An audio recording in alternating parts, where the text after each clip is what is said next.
ada yang penumpang berupa penumpang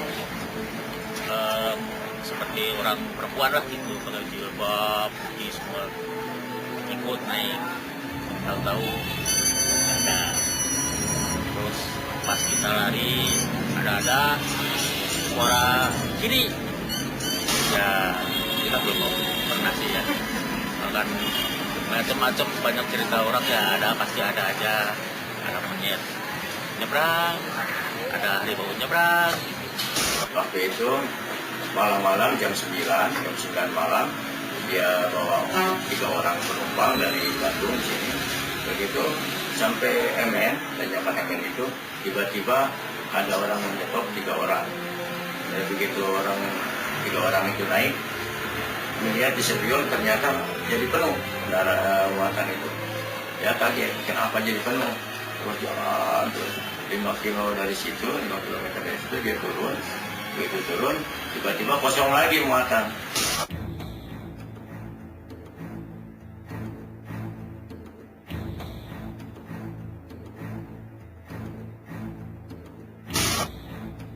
Tanjakan MN di Desa Ciater, Subang, Jawa Barat, tanggal 2 Agustus 2014 lalu kembali menelan korban. Bus pariwisata yang mengangkut 60 warga Cilegon, Banten, oleng lalu menabrak pengendara sepeda motor hingga tewas. Bus langsung terjun ke Kali MN. Sebelumnya di bulan Juni di tahun yang sama dan di lokasi yang sama, sebuah bus wisata yang membawa rombongan SMA Al-Huda, Cengkareng, Jakarta juga mengalami kecelakaan. 9 orang meninggal dunia. Mengapa sedemikian tinggi kecelakaan di Tanjakan MN, Subang?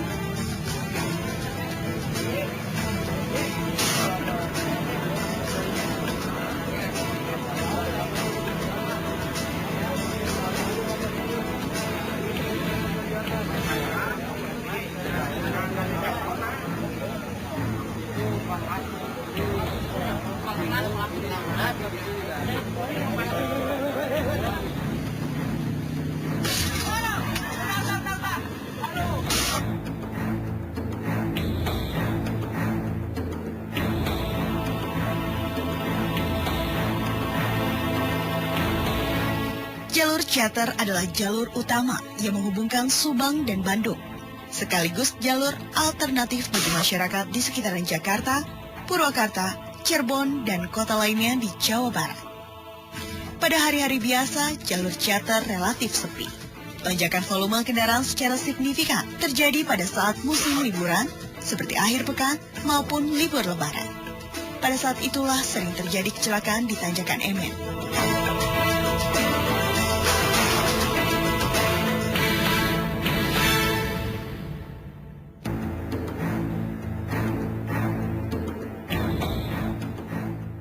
Tugu Tanjakan MN sengaja dibuat khusus sebagai peringatan agar pengendara selalu waspada.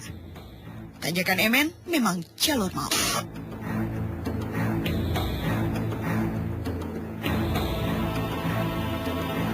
Tebing setinggi 5 meter sepanjang 300 meter di pinggir Tanjakan MN dari arah Bandung memang menghalangi jarak pandang pengendara. Pengendara tak akan melihat jalan menikung tajam dengan turunan curam. Maka tak heran jika banyak pengendara, terutama yang jarang melintasi ruas Tanjakan MN terkejut dan celaka. Kondisi jalan di Tanjakan MN mulus dan lebar. Marka jalan jelas terlihat menandakan upaya serius pemerintah menekan angka kecelakaan. Tapi entah mengapa kecelakaan demi kecelakaan tetap saja terjadi di lokasi ini, terutama di musim liburan.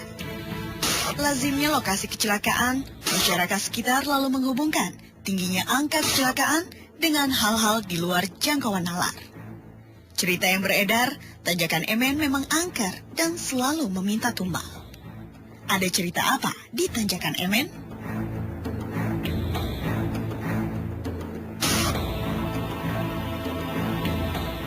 Itu cuman suara aja gitu, orangnya nggak ada gitu. Jalan sendiri, ya rokoknya jalan sendiri gitu. Terus saya mau ambil jalan sendiri lagi, jadi susah kayak yang pakai tali gitu ya, mau ditarik, ya mau diambil ditarik gitu.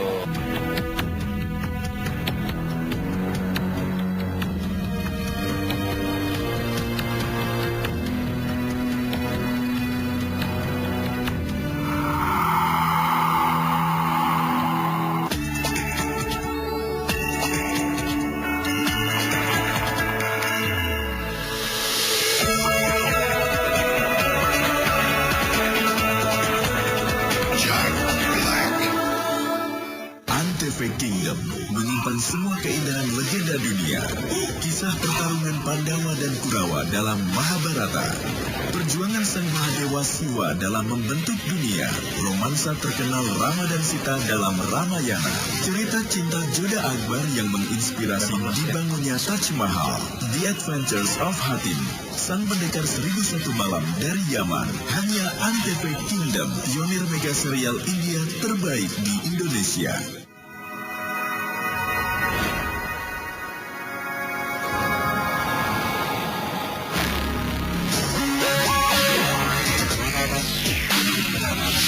Surya Promile. Aktivitasnya semakin padat, sehingga butuh lebih dari susu. Energen, paduan susu, telur, sereal, dan Sigma Fit, siapkan badan dan otakmu untuk meraih prestasi. Energen, minum makanan bergizi. Wisnu, Fit Levite-nya lo minum, terus ngomong kayak gini. Fit Levite, kombinasi sempurna dari air dan rasa buah yang enak. Siap. Nah, dialognya. Botolnya taruh, Wisnu. Aduh. Fit Levite, kombinasi sempurna dari fit dan rasa buah yang enak, bikin gak bisa berhenti minum. Enak rasanya, ringan segarnya. Habis. Aduh. Kat.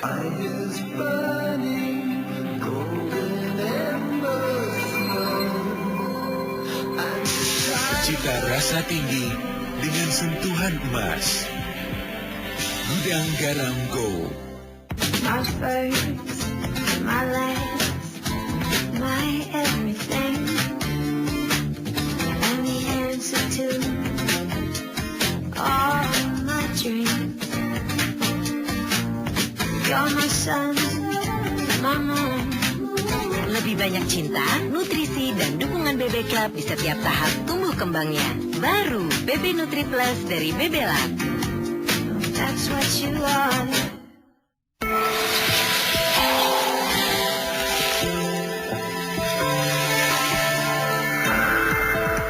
Continuous freezing experience. Shiver by Gigi Mild. Seorang dewa akan turun ke bumi.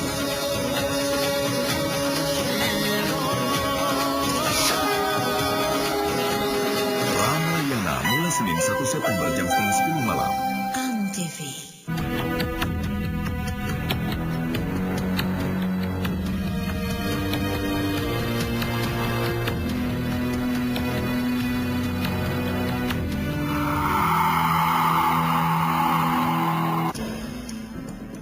Tanjakan Emen, Subang, Jawa Barat terkenal sebagai jalur tengkorak, rawan kecelakaan. Video ini menunjukkan kecelakaan pada tahun 2013. Bus yang membawa rombongan wisatawan asing terbalik di Tanjakan Emen. Kecelakaan demi kecelakaan menimbulkan spekulasi mengenai penyebabnya. Dari penjelasan yang logis hingga penjelasan di luar jangkauan nalar.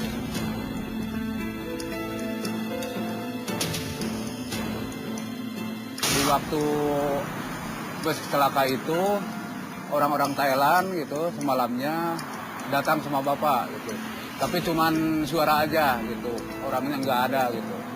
Bapak bikin kopi ya, lalu bapak bikin kopi, tapi sudah dibikin kopi nyari orangnya nggak ada.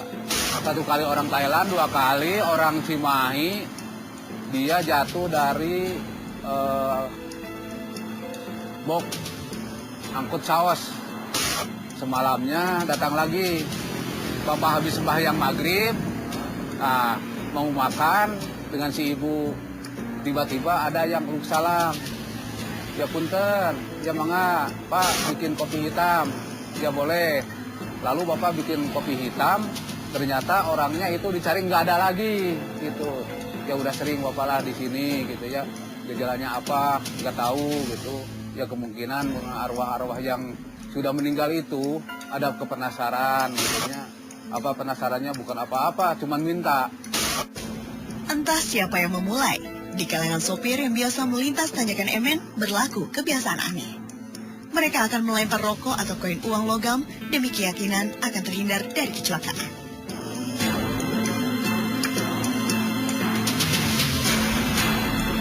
Saya bawa mobil baru mau ke Cianjur.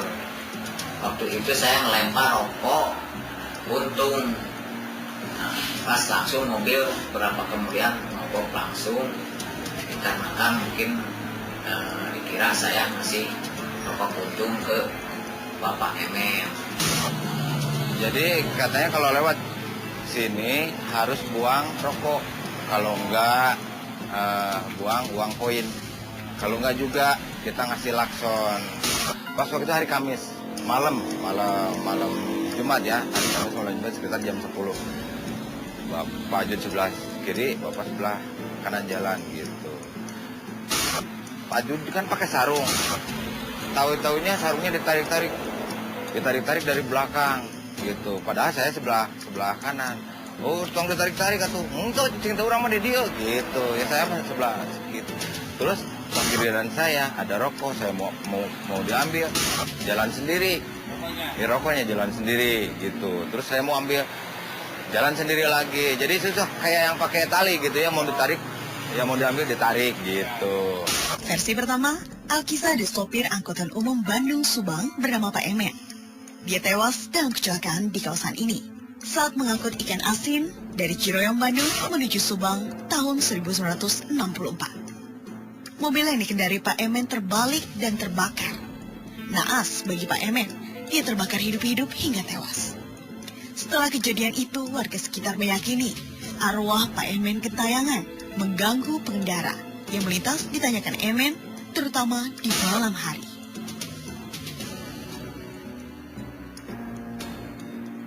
Versi kedua juga menyangkut nama Emen, namun bukan sebagai sopir, melainkan sebagai korban tabrak lari.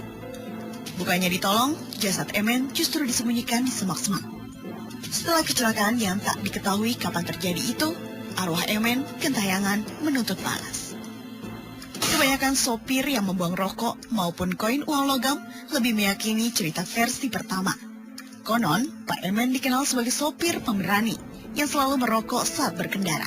Kebiasaan buang rokok dan koin uang logam para sopir tentu saja jadi berkah tersendiri bagi warga di sekitar Tanjakan Emen. Sampai-sampai mereka menyebut Tanjakan Emen sebagai warung panjang.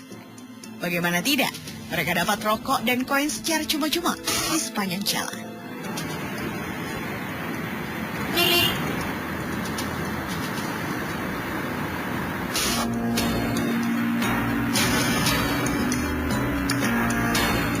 Pak, itu ada kerak.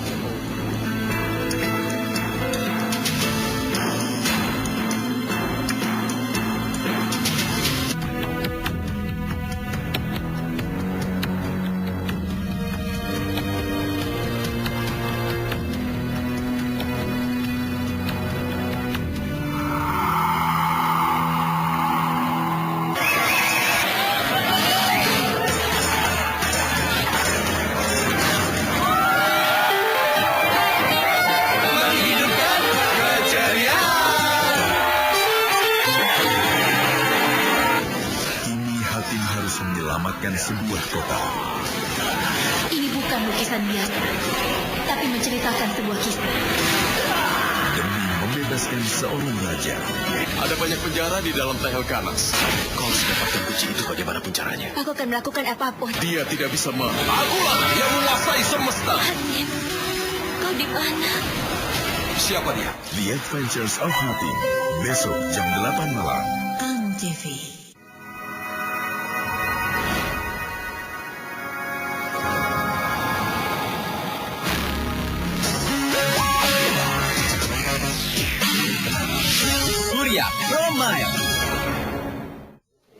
Wisnu, Fitle-Vite-nya lo minum, terus ngomong kayak gini. Fitle-Vite, kombinasi sempurna dari air dan rasa buah yang enak. Siap.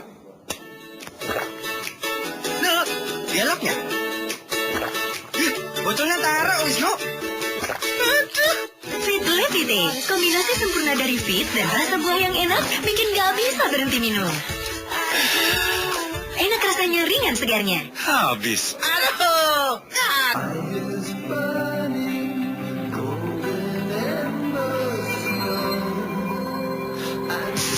Cita rasa tinggi dengan sentuhan emas. Gudang Garam Go. Pilih lebih bersih dari ini? Coba Harpic dan buktikan hasilnya. Harpic dengan formula yang kental menutupi seluruh permukaan toilet sehingga membersihkan dengan maksimal, efektif membunuh kuman dan menghilangkan bau tasnya. Wow, gak nyangka hasilnya seperti ini. Gimana? Saya pasti pilih Harpic. Saatnya buktikan Harpic. Harpic, harga khusus cuma 5.000. Buruan beli.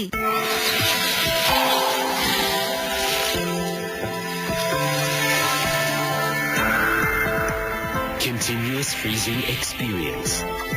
Shiver by Gigi Mild.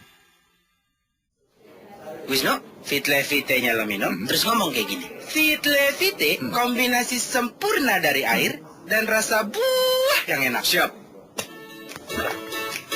Nah, dialognya. Botolnya taruh, Wisnu. Aduh. Fitle-Vite, kombinasi sempurna dari fit dan rasa buah yang enak bikin gak bisa berhenti minum. Enak rasanya, ringan segarnya. Habis. Aduh, God.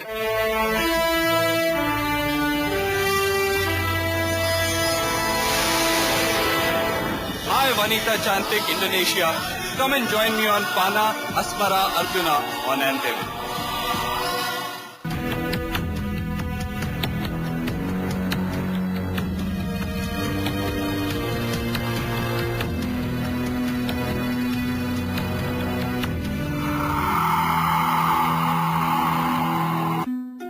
Sebagian warga percaya kecelakaan di Tanjakan Emen, Subang tak terjadi begitu saja. Sebelumnya pasti ada tanda-tanda alam. Salah satu tanda adalah muncul monyet yang bersuara nyaring seperti menertawakan sesuatu.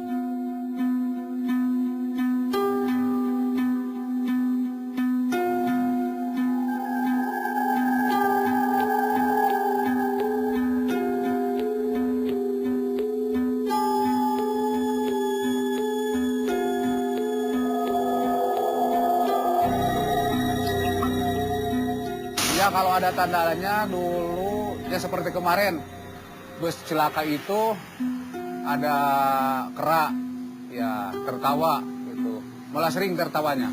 Pak, itu ada kera itu. Dia sama Papa, oh iya, biarin aja, tunggu gitu. Tapi udah 2 hari kemudian, dia ada bus terjatuh lagi. Oh, perempuan baju merah itu namanya kalau tidak salah, dulu itu bekas pembunuhan, kalau dia bekas dibunuh. Ya di bawah, jambatan bawah gitu. Namanya Ceruli. Ya. Memang itu baju merah gitu. Tapi Bapak juga itunya mau berangkat kerja pagi-pagi, dia sudah ada di pinggir jalan itu. Rupanya dibuang orang gitu.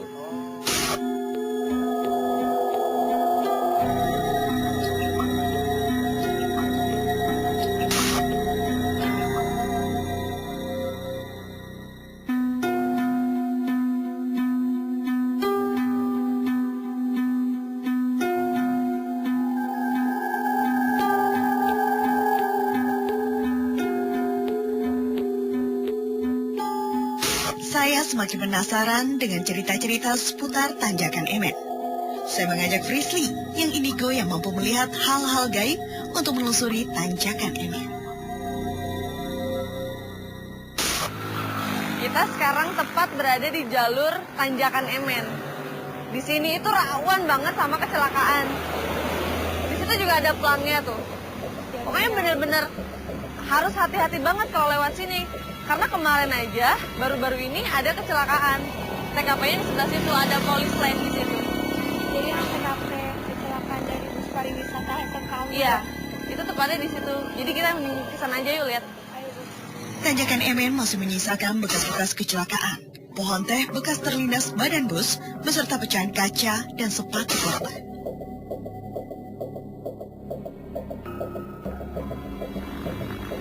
Kamu lihat nih.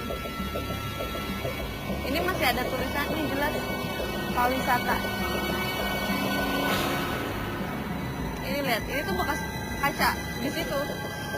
Jadi saking benar-benar hancurnya itu sampai-sampai ini berserakan di mana-mana kacanya. Tadi juga di sana kan banyak banget kaca. Bahkan ada sendal. Iya, sendal, sepatu juga aku lihat tadi di sana. Ada jaket. Iya. Ini benar-benar hancur banget berarti di situ.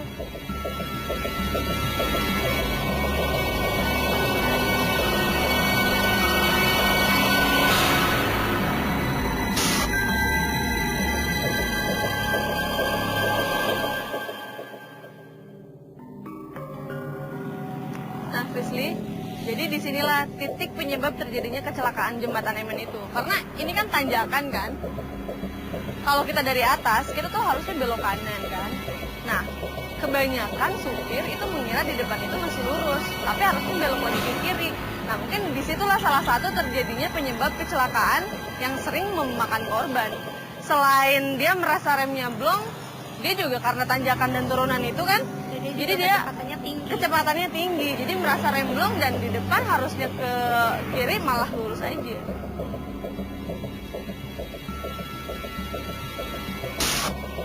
Kami mencoba mencari tahu kondisi jalan, tanjakan atau turunan Emen yang memang curam dan menikung. Kendaraan dari atas akan meluncur deras dan akan sulit dikendalikan saat melintas di tikungan tajam ke kiri lalu menikung lagi ke kanan. Kemungkinan besar kondisi inilah yang kerap menimbulkan kecelakaan.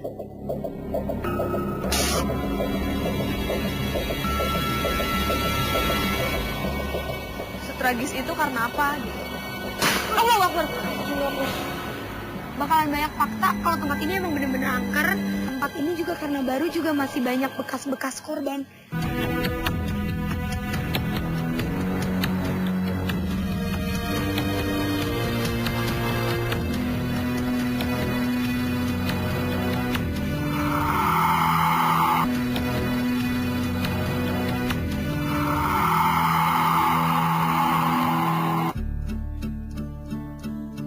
Malam telah tiba.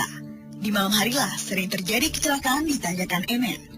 Masih ditemani Frisly yang indigo yang mampu melihat hal-hal gaib, saya menelusuri tanjakan Emen. Kru angker banget mempersiapkan semua peralatan untuk merekam, baik untuk merekam visual maupun audio. Semua tim setiap saat harus siap merekam kejadian atau penampakan apapun. Sebab penampakan biasanya hanya sesaat, tanpa tanda-tanda terlebih dulu.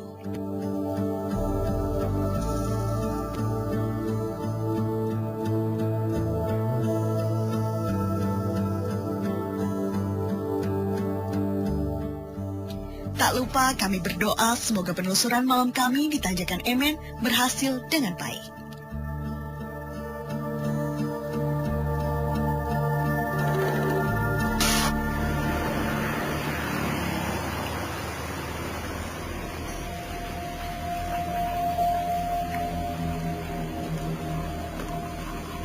Lokasi pertama yang kami susuri adalah jembatan, di mana Pak Emen terbakar hidup-hidup setelah mobil yang dikendarinya terbalik dan terbakar.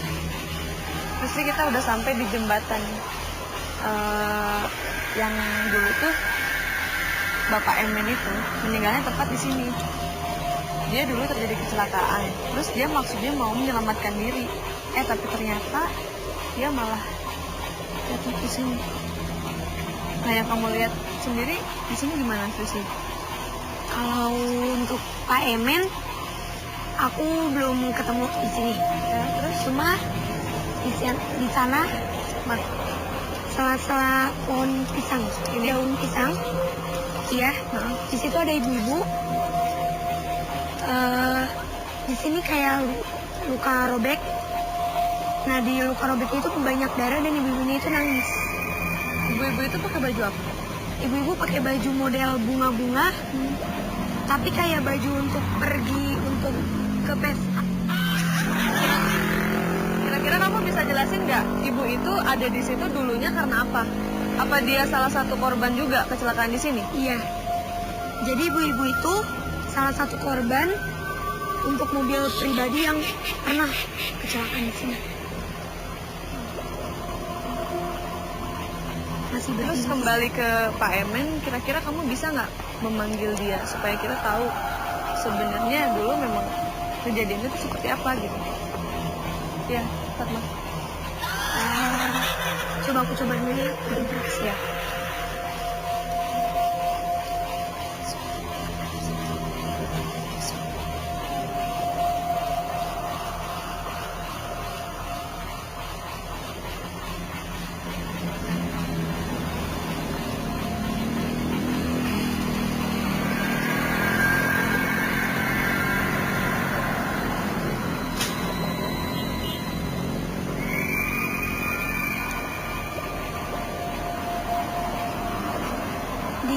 sana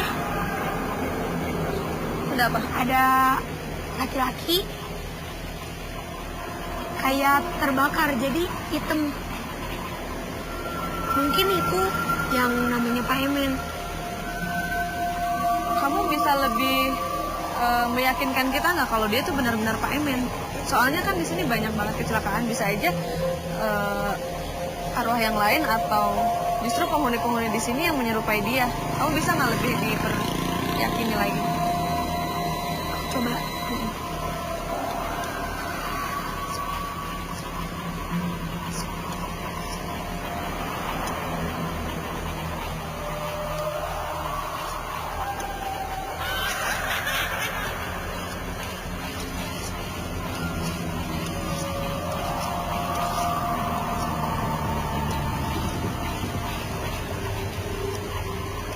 Kalau yang aku lihat, jadi kelintas bapak-bapak itu bawa mobil dari arah sana, ya, dari atas berarti ya. Dia keadaannya itu ngantuk. Terus dan itu kemungkinan besar dia nyebutin nama dia kalau dia itu Pak Emen, dan dia meninggal jatuhnya di sini. Jatuhnya di sana. Tapi meninggalnya dia itu karena benturan. Jadi di dekat kepala sini itu banyak banget darah. Dapat di bawah sini. Daun yang turun. Daun yang turun. Posisinya sedang apa tuh? Duduk atau berdiri atau gimana? Meninggalnya jatuh di sana kena benturan batu. Jadi kalau bapaknya ada di sana. Sekarang masih ada di situ? Masih. Dia masih berdiri. Hitam. Hitam. Terus di belakang sini penuh sama darah. Dan dia bilang dia bukan yang ngeganggu, dia di sini, dia tempat dia di sini, bukan untuk mengganggu atau yang diyakinin masyarakat kalau penyebabnya kecelakaan itu dari dia juga.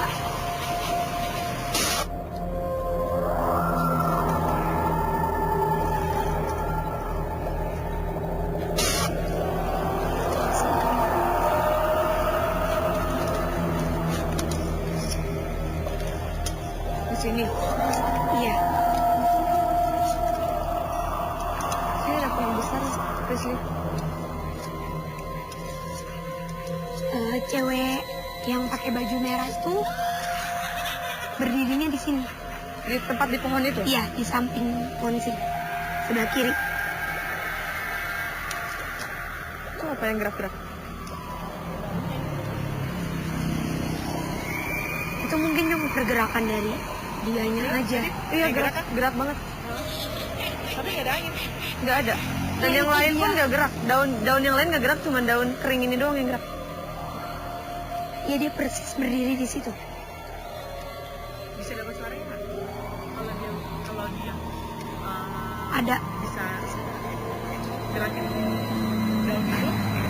Ada kemungkinan kita bisa dapat suaranya. Coba aja audio. Tuh, gerak lagi. Enggak, sekarang enggak.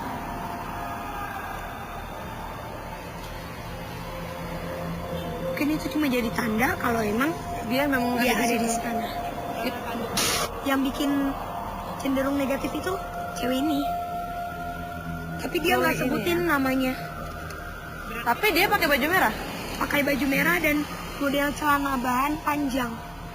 Berarti kalau misalnya tadi dibilang ada lebam terus ada luka di sekitar perut itu berarti bukan korban kecelakaan dong? Bukan. Jadi sekarang nih dia lagi nangis. Mungkin karena coba buat ingat dia. Kamu tanya lagi?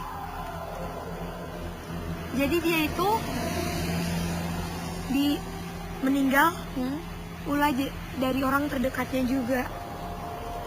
Maksudnya di korban pembunuhan? Iya, korban pembunuhan, dan yang ngebunuh si cewek ini orang terdekatnya, bukan orang yang dendam atau apa.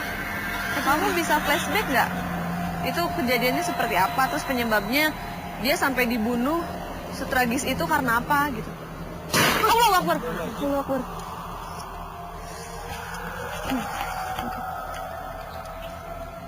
Kucing. Itu di sana TKP yang terjadi kecelakaan itu, bis pariwisata. Apa mending kita ke sana aja? Boleh. Ya, yuk.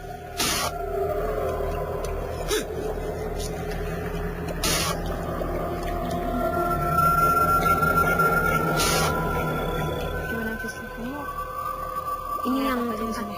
siswa-siswi SMK. Iya. Ya masih sama kayak yang pas penelusuran siang kita lihat. Aku sih masih ngeliat cewek tiduran di sini. Nah, iya. Dia tiduran itu karena memang pas kecelakaan dia posisinya begitu atau? Iya. Kayak gimana? Si cewek itu tiduran kayak ngerasa kesakitan.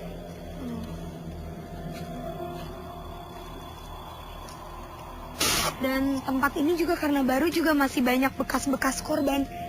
Sendal, sepatunya, jaket.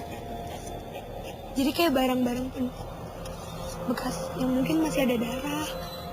Dan darah kan kita tahu kalau darah itu lebih manggil buat aura jahat datang. Nih sepatu. Iya. Ini salah satu sepatu korban yang nggak selamat.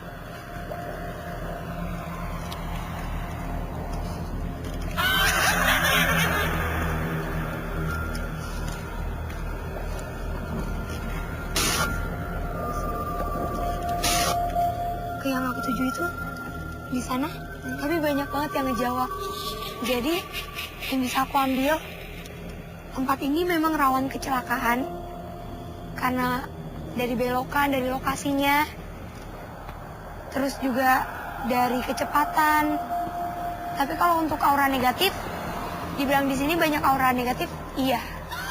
Karena semakin banyak kecelakaan di sini juga semakin banyak mitos dan bakalan banyak fakta kalau tempat ini emang bener-bener angker, bikin banyak kecelakaan, rawan, terus banyak penampakan. Itu karena aura negatif.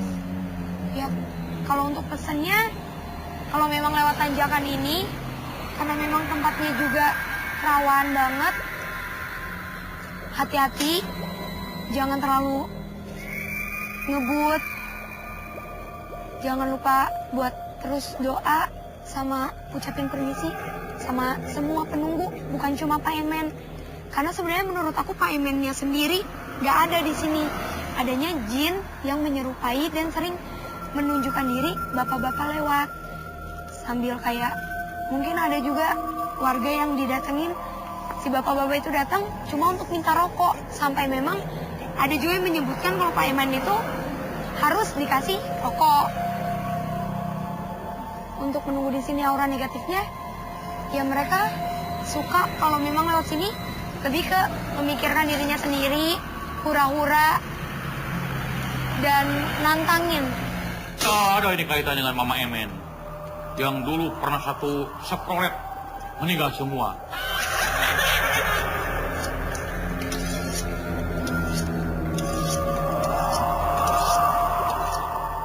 Matinya juga bukan di situ, di rumah sakit. Udah sembuh lah.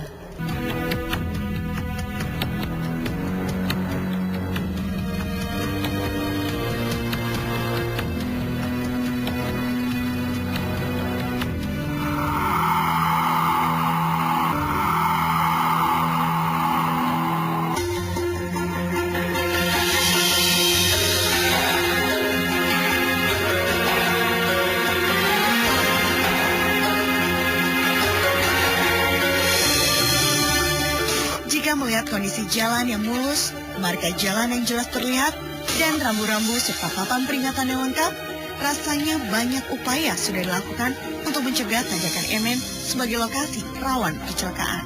Tetapi pada kenyataannya, angka kecelakaan di tanjakan MN tetap tinggi. Kendaraan biasanya meluncur tak terkendali saat melibas turunan dan menikung kaca.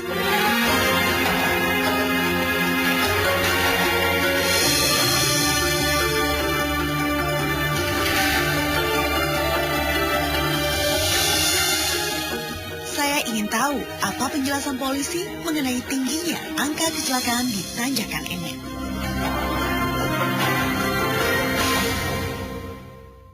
Kalau dibilang tidak tahu medan, tidak tahu jalan, kata saya itu mustahil. Yang namanya pengemudi pasti tahu jalan. Walaupun tidak tahu medan, itu kan turun, jelas dong dikurangi kecepatan dan waspada. Itu. Ini tadi Bapak bilang juga sama, lalai si pengemudi ini, tidak hati-hati. Tidak hati-hati. Juga kepada para pengguna jalan, khususnya orang Jakarta, luar kota lah, waspadalah, hati-hati. Apabila akan memasuki ke salah satu daerah yang belum dikenal, belum tahu, waspada, insya Allah. Contoh, sudah jelas banyak tikungan, turunan. Kok kenapa dia gunakan gigi? Please. Gigi besar, iya kan?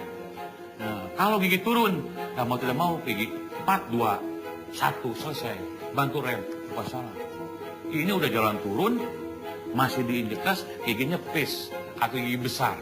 Tidak ada ini kaitannya dengan Mama Emen. Yang dulu pernah satu seprolet, meninggal semua. Nggak ada kaitan dengan itu. Mohon maaf. Ini hanya ulah manusianya saja. Yang suruh gosip, itu ini, segala sesuatu itu. Tidak ada, saya jawab langsung. Semakin terang saja penyebab tingginya kecelakaan lalu lintas di tanjakan MN Subang.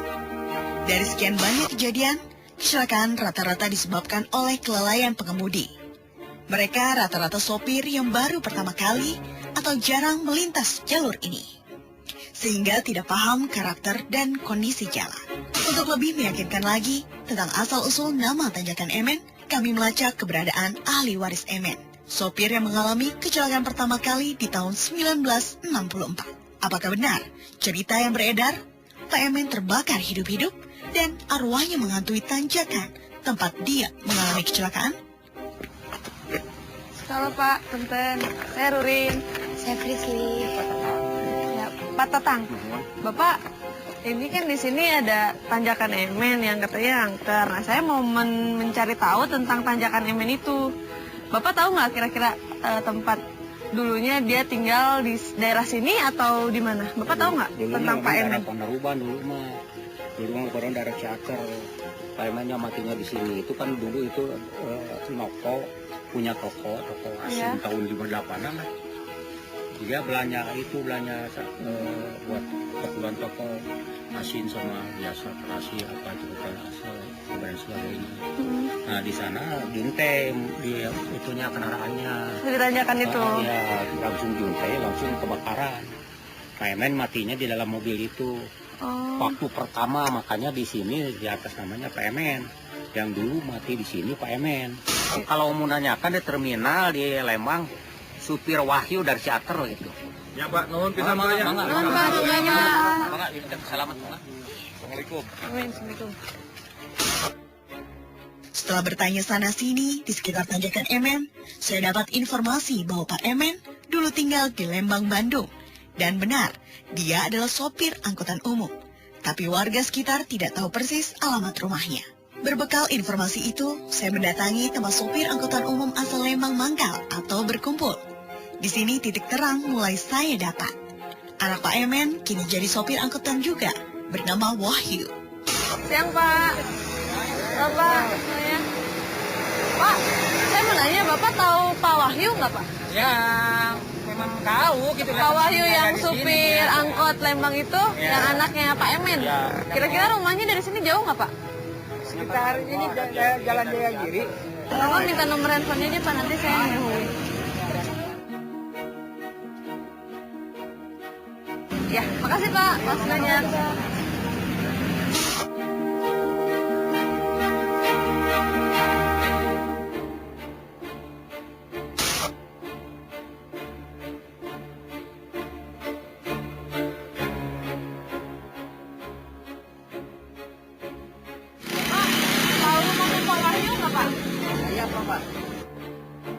Di rumah sederhana ini Wahyu tinggal.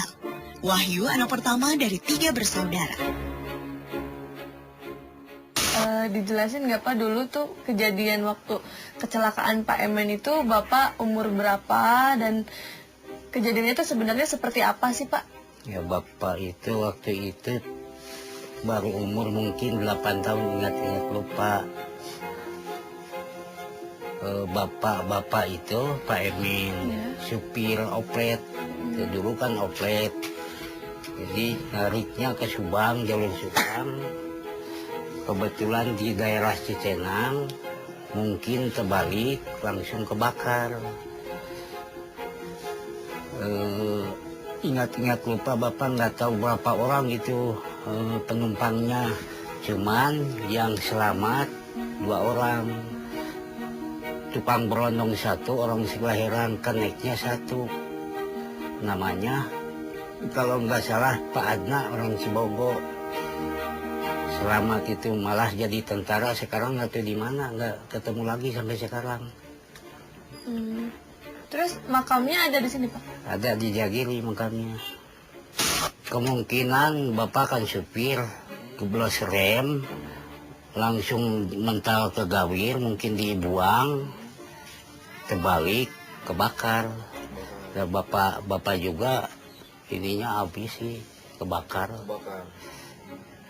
Matinya juga bukan di situ, di rumah sakit. Udah sembuh dah. Oh, di rumah sakit? Di rumah sakit. Bukan di tempat ya? Bukan, di rumah sakit Rancabadak. Kata Mang Bapak yang nunggu di rumah sakit, Mang Bapak lagi ke air, Bapak udah nggak ada. Kelihatan mungkin naik ke benteng mau kabur katanya. Cari-cari, nggak ada di luar, udah ya mungkin jatuh.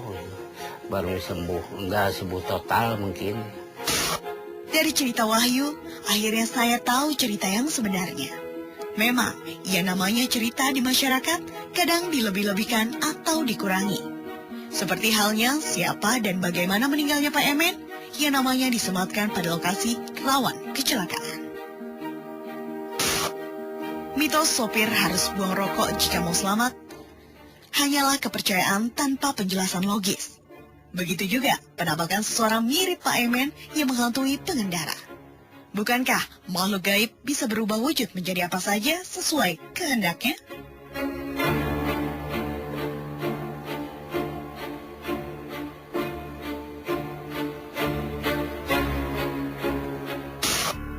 Disinilah Emen dimakamkan.